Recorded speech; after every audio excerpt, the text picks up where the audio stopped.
Welcome to Safe Church's Act to Keep Children Safe training. Hi, I'm Christine Yount-Jones, Executive Editor of Children's Ministry Magazine. We at Group Publishing, in partnership with Guide One Insurance, have created this program for children's ministry volunteers. This information will help you and your church reduce the risk of sexual abuse. Sadly, almost 90,000 children in the U.S. are the victims of sexual abuse each year. That's why it's so important for you to get risk-reducing training like this. So thanks for taking time to learn about keeping the kids at your church safe. It's vital that you serve in a ministry that protects children. To help us with this difficult subject, we've invited Dave Thornton. Dave serves as the director of Safe Church and has been a leader in children's ministry for decades. Thanks for lending your expertise to this important project, Dave. You're welcome, Chris. I'm glad to share helpful safety ideas for children's ministry volunteers. My heart breaks every time I hear a story of a child that's been abused as a result of a relationship that developed at church. Let's talk about how you as a children's ministry volunteer can take action to protect children from child abuse. When I was growing up in church, we never heard about sexual abuse. Are we overreacting to an uncommon problem? No, the problem is real, Chris, and it happens more often than we'd like to think. Sexual abuse happens at about the same rate in all types of churches, large or small. Guide One Insurance estimates that 1 in 100 churches will face a sexual abuse incident each year. Most cases involving adults molesting children, but children and youth can abuse too.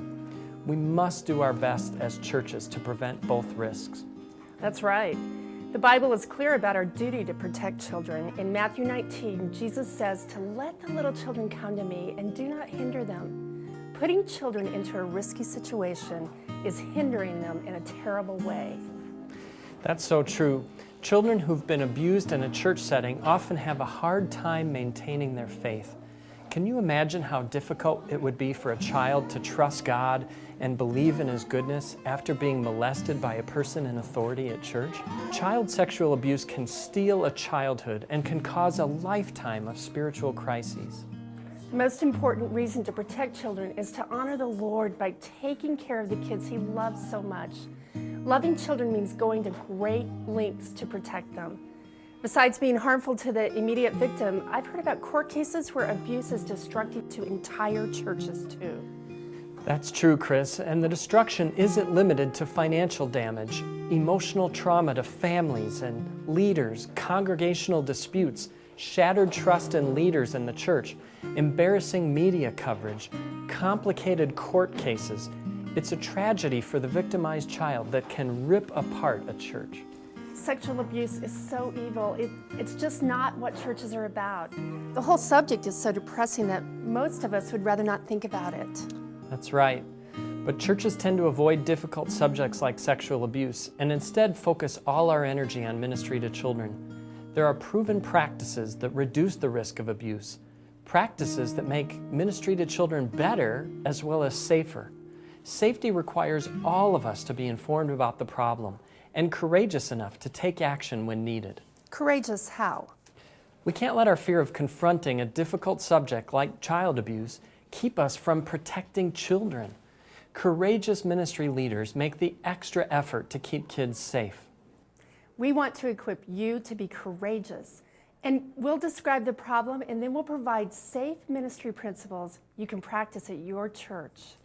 We're going to review 3 essential strategies summed up with the acronym ACT.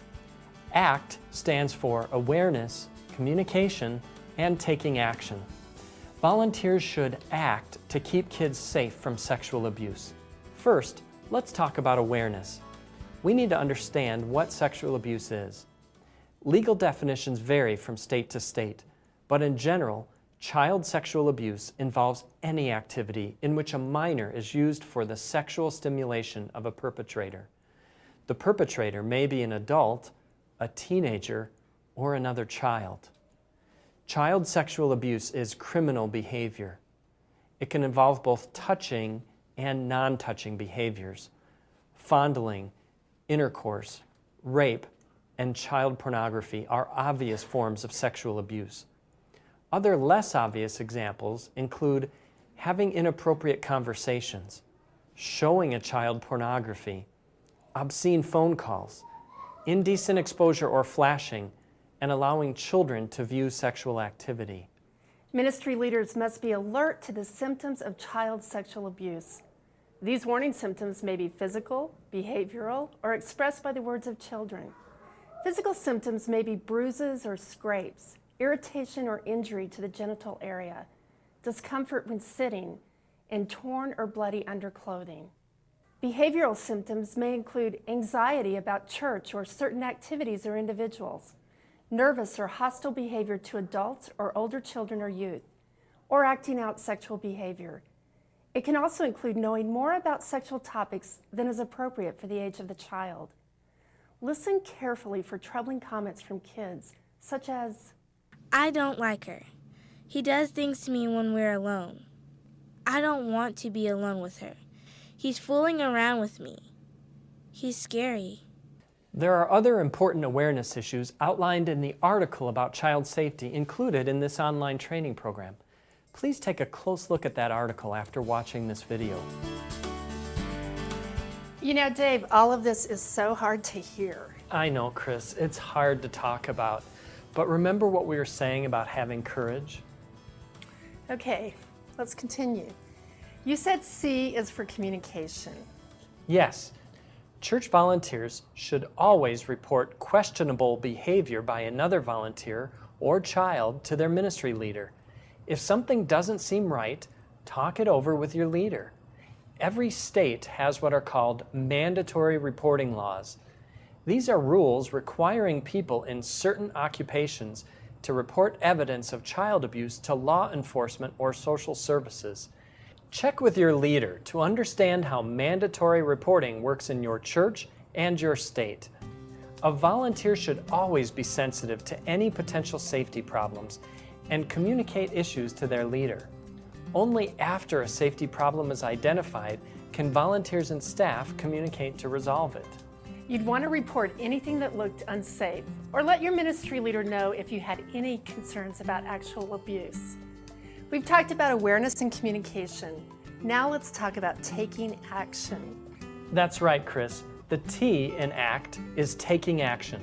So let's focus now on smart actions that will help safeguard children. Ministry workers can use several proven practices that work to reduce the chances of abuse. Whenever possible, church workers should work in teams of 2 or more. The 2-adult procedure ensures that a worker is never isolated with a child, and it puts both workers above suspicion if a question comes up. Plus, I've found that 2 volunteers working together enjoy the experience so much more. It's less stressful and it's easier to give kids more attention when you don't feel all alone.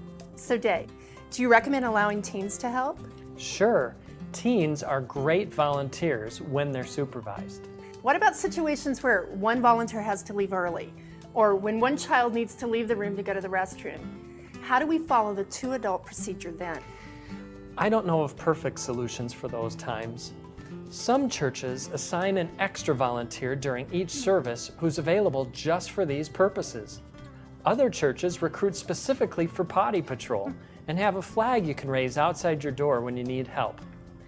The idea that one volunteer may have to be alone with children temporarily reminds me of the next proven procedure, open door ministry. Just like it sounds, this rule means that whenever possible, isolation is avoided. Open doors, perhaps with baby gates if needed. Windows between rooms, plenty of visibility. Sensitive activities, like diaper changing, for example, should be done in view of other adults. Since you mentioned diapering, what about children who are old enough to use the potty by themselves? What are the best ways to handle restroom procedures for them? Again, there's no one perfect way to handle this issue, but here are a few ideas. Children 5 years old and younger should use a classroom bathroom if available. If a classroom bathroom is not available, an adult should escort a group of children to a hallway bathroom. When the group arrives at the bathroom, check to make sure the room is empty to ensure no other adults or teens are already in the restroom. Then allow the children to go inside. The worker should remain outside of the bathroom and escort all the children back to the classroom when everyone is finished.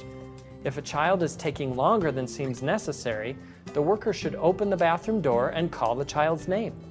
If the child requires assistance, the worker should prop open the bathroom door and leave the stall door open as he or she assists the child.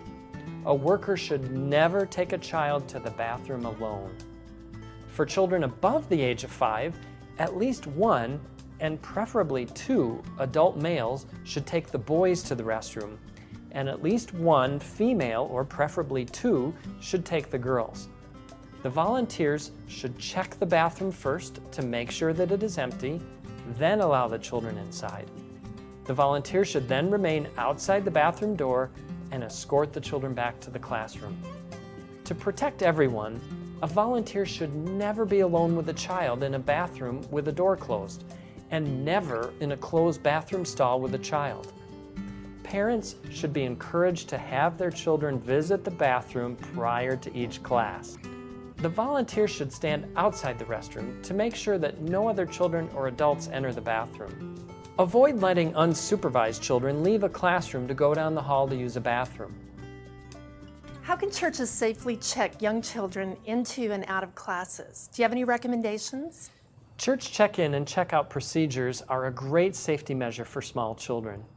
If your church doesn't have clearly defined procedures for check-in, ask your leader to get a simple system started.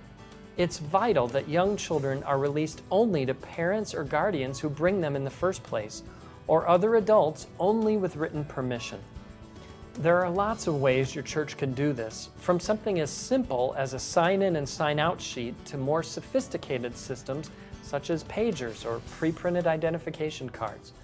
Whatever system you use, you want to make sure that only authorized adults can remove a child and that no unauthorized person can simply walk away with a child under your care.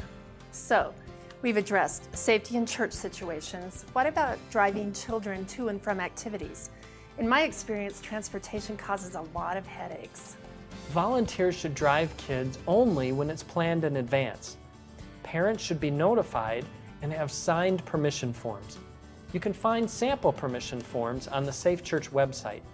Ideally, it's best to follow the 2-adult procedure here too, using a driver and an assistant. If that's not possible, make sure that the driver is never alone with one child. Have the driver bring along her own children, or require that they pick up or drop off the children in a group. Vehicles provide isolation, and as we've said, isolation can enable a child molester. Familiarize yourself with your church's transportation policies. You can find a sample church transportation policy on the Safe Church website. So Dave, we've talked about several proven ideas so far, using 2 adults, nursery and diaper procedures, restrooms, and transportation policies. What else should volunteers know about? Some activities hold more risk than others. For example, off-site activities and overnight events can pose more risk. Here are a few principles to follow. First, consider adding extra adults. A simple way I've found to add extra adults is to make it a family ministry event that includes parents and children in the activity. Another principle is to try to change the location. Any place that provides opportunities for isolation of one adult and a child is risky. Some riskier locations include a church member's home or outdoors. I'm not saying churches should never plan programs that are away from church grounds, but when you do, build in extra adult supervision. Here are a few principles to consider for overnight events. Extra supervision is required, so invite parents and other safe adults to help chaperone. If both boys and girls will be attending, you'll need both male and female chaperones and separate sleeping quarters for each gender. Boys and girls should have separate shower and restroom facilities. Beds should not be shared between any adult and a minor except among family members. And caution needs to be taken about allowing minors, even of the same gender, to share beds. Finally, be careful about mixing age groups for overnights because older children can be a risk to younger ones. I've heard that audio-visual rooms in churches are problem areas too. Why is that? These rooms can be hazardous because they provide darkness and seclusion, and they're hard to observe. Establish a minimum age for children to volunteer in the sound room and follow the 2-adult rule there. So any situation that provides extra challenges for supervision or opportunities for children to be isolated poses a bigger risk. Dave, you've said any activity that mixes children of different ages has the potential for older children or youth to take advantage of little ones. That's really hard for me to think about. I know it is. But Guide One Insurance has seen that in 1 of 5 cases of church sexual abuse, the offender is another minor. For example, a 12-year-old boy undressed a 6-year-old girl inside a log playhouse on the church playground and touched her inappropriately. This doesn't mean we can't mix age groups, just that we need to think ahead and supervise children carefully. This almost makes me feel like nothing is safe, and I can see how it might make people afraid to even hug kids. I don't think we need to be afraid to hug or comfort kids. Here are a few common sense principles. Any touching, such as hugging, should be age appropriate and based upon the need of the child, not the worker. For example, an adult volunteer holding a 2-year-old who has skinned or need to provide comfort would be appropriate. But the same volunteer hugging a 12-year-old member of the opposite sex may not. Touching should never take place in isolated settings, such as closed offices, classrooms, or one-on-one situations. Touching should never take place on personal parts of the body, such as private areas, except when following the church's diapering procedures. Consider the bathing suit guideline. Don't ever touch a part of a child's body that would be covered by a bathing suit. Workers should always avoid even the appearance of impropriety. By establishing appropriate boundaries and avoiding situations that could be misinterpreted by onlookers, church workers can help to avoid allegations of abuse or inappropriate conduct. Let the child initiate the physical contact, not the adult.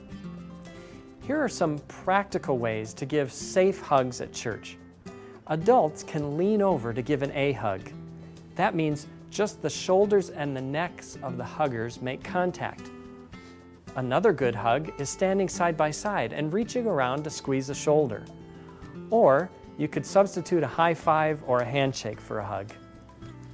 So, if you're working in the nursery and a toddler is upset and tugging at your pants leg, don't hesitate for a second. Of course you can pick him up or rock him in your lap in a rocking chair.